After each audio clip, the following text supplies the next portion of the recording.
So one of the things that I find we talk about a lot in this industry is landing high-paying clients. And everyone's always asking me, where do I find high-paying clients? And sometimes it's difficult to give examples of where to find high-paying clients. Sometimes it's easier to look at what not to do in order to get high-paying clients. So in today's video, I'm gonna be sharing with you the things that you should avoid at all costs doing if you wanna land high-paying clients. Hey guys, I'm Sarah Noquette, and I have successfully grown my own online service-based support business to multiple six figures with freedom and flexibility, and I want to help you do the same. So stick around on this channel because I'm going to be sharing tips and tricks on how you can make that a reality for yourself as well, because if I can do it, you can do it. So here's the number one, guys. Don't hang out in free Facebook groups. So here's the thing, guys. You know, back when I started my business in 2009, hanging out in free Facebook groups was the place to land clients, but a lot has changed since then. And even online business has evolved so significantly that whenever anyone asks me about free groups, this is what I tell them. Now, most of our clients, especially at the online business management level, when they're coming in to hire you, it's usually because they're really ready to get things off of their plate. They're ready to take that CEO place in their business. And really, when you find this lovely, amazing client, the unfortunate reality is that they are disheveled, unkempt, and maybe lacking in the self-care department because they are carrying such a load keeping their business going on their own or with a small team. So you can be sure that OBM clients are not pits-putzing in free Facebook groups. Now, that being said, there are a lot of paid Facebook groups, paid memberships, masterminds that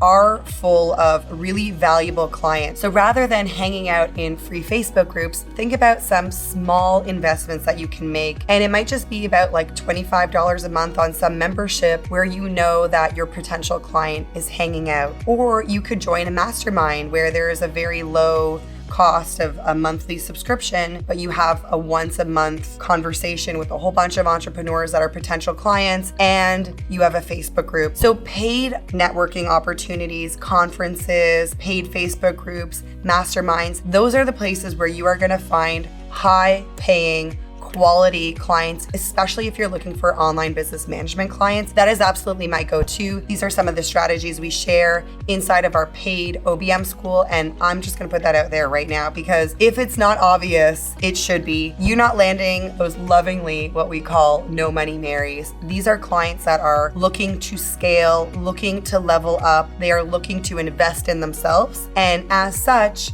following in suit, we should be willing to invest even just a small amount to have those networking connections. Now, the next tip that I want to share with you is something that is very near and dear to my heart because I made this mistake with a high-end client when I first started, and I don't want you to make the same mistake. And it really all stems from valuing your worth and valuing the worth you're providing the client. So when I first started, I had an opportunity to work with a really high caliber client who had come into my corporate environment for a lecture. And she was actually a coach that focused on storytelling, and she was amazing. And I really resonated with what she was teaching. And I was like, I can help this woman. She's still a solopreneur. I know she's got this successful business because she's legit been hired to speak at my corporate office, and I really want to get in there and I want to help do things for her that are going to help, make her business better. And instead of being like, I'm going to help you improve the way you deliver your services, and I want to work with you to make things better, make more systems in your business, I went in there and I was like,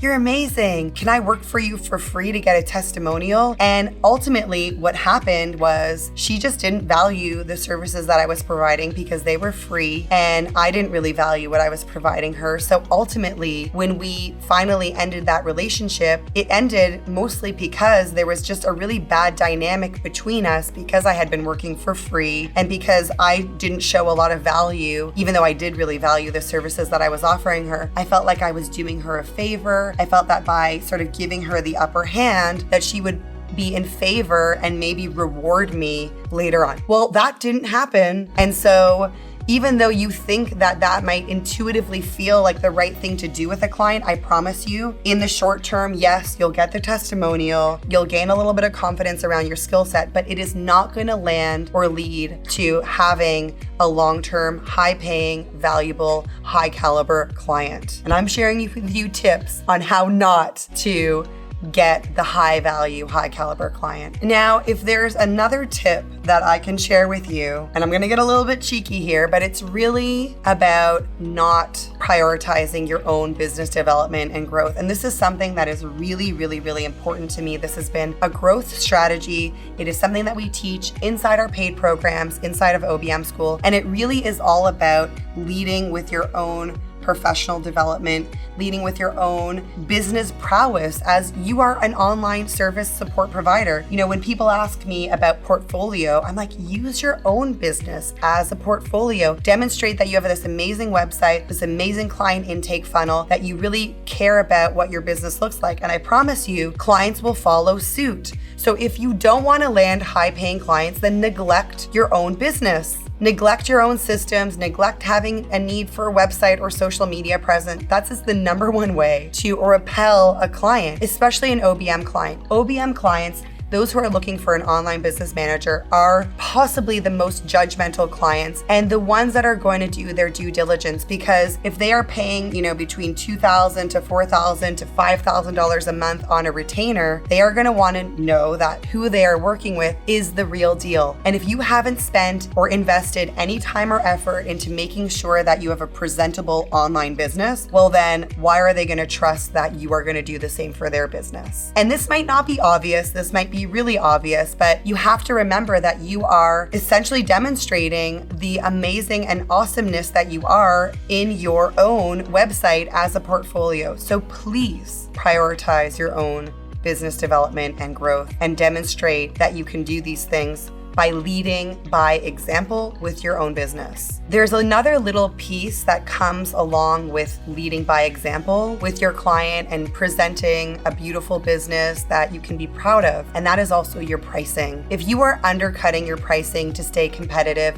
you are also neglecting your business growth. You are essentially putting yourself at a disadvantage for a very short gain in the short term. Small, short-term gain, not worth it. So do make sure that not only are you leading with your business by example, but that you also keep in check your pricing strategy and make sure that you are pricing for premium clients and pricing at a premium level to attract the client who's going to value your service support package, because you value it yourself as well, and you know how much time and how much effort and how much worth that is going to be providing your client. Now, my next tip is one that I think is really an easy, low-hanging fruit, and that is all around automation. If you do not want to land high-paying clients, then don't care about automation in your business. But if you do want to land high-paying clients, please, please, please think about your delegating to that number one team member your automation tools. So things like automating your calendar, things like making it easy for the client to fill out an application to work with you, things like making it easy when the client agrees to work with you to send out the contract and the invoice. All of those automation tools, especially those around that first impression, are going to really help wow that client, but in ways that are very low-hanging fruit for us. You can set it and forget it one time and make sure that all of your things are automated